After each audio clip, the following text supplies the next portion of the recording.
haven't done one of these in a while, so I'll just go back over the premise of these videos.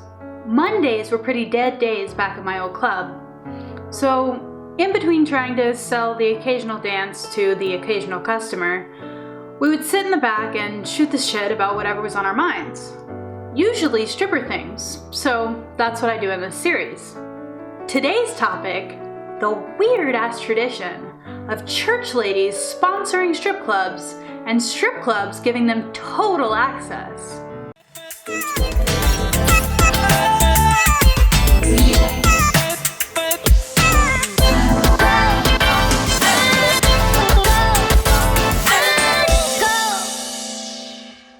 Strip club church ladies are groups of mostly middle-aged women who form what I assume are clubs that they definitely call ministries to bring comfort and aid to sad strippers in their poor strip clubs.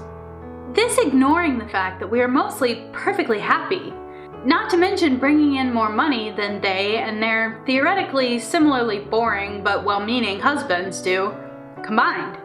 Strip club church ladies are always Protestant to my knowledge, but they are tolerated by even the most Satanist, atheist, or Muslim, or whatever strippers for two reasons. Number one, they are usually kind, non-pushy, non-threatening, and most of all, number two, they bring presents. A lot of these things are pretty useless if you're not a follower of the Jesus. Literally anything you can imagine having a Bible verse on it, and probably quite a few things you can't. Romance novels that are basically just a religious take on Pretty Woman, where a sex worker or other fallen woman falls in love with a Christian man, and from him learns to live a pure life. Bibles, but a lot less often than you would think. That sort of stuff. But they also bring other things. Spa supplies, candy, pies and cakes, entire homemade meals and big buffets for holidays, especially Thanksgiving and Mother's Day. Personalized cards for the girls who were there the last time they were there. Flowers. I don't care how atheist you are, by the end of an 8-hour shift, Christian homemade casseroles look just as good as the godless ones. When the church ladies would come, and by the way, this is the term that we and they themselves would refer to themselves as, church ladies. When they would come, they would ask us about our lives, about school, kids, husbands, and boyfriends. They never invited us to church or talked to us about how our jobs were morally wrong, probably because the club wouldn't have allowed them to. And they were totally willing to hear us describe what was happening out on the floor. We had to describe what was happening out on the floor because the church ladies came in the same back door as us and spent the night exclusively in our dressing room, which, as non-threatening as they were, was really weird.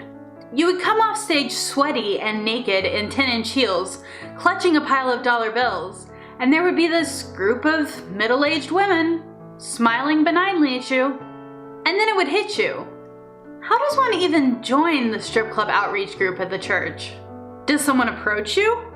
Barbara, we think you are just godly enough to hang out with half-naked women who are probably giving your husband lap dances on the nights that you're not there, and not treat them poorly, but not likely to take off your clothes and join them when you see that they make more than you and your husband put together.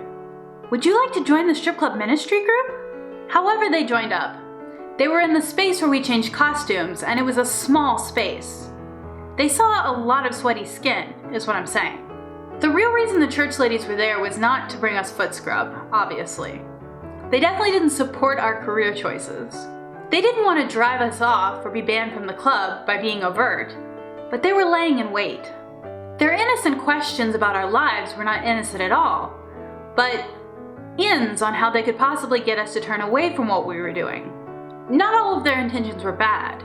If a dancer had confided that she was struggling with an eating disorder or a drug problem, or for some reason did want to leave the strip club, they would have jumped on that like all get out and gotten her help.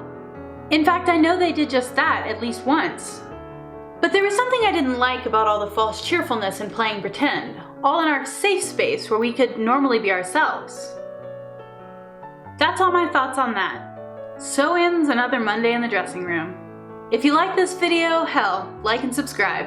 If you didn't, I totally understand. These videos are a whole lot less formal than my normal ones. Just thoughts about my experiences. Put your thoughts in the comments. Over here are more laid-back videos like this one, many of them entirely unscripted. My link tree is in the description with all my treats. Much love and be safe.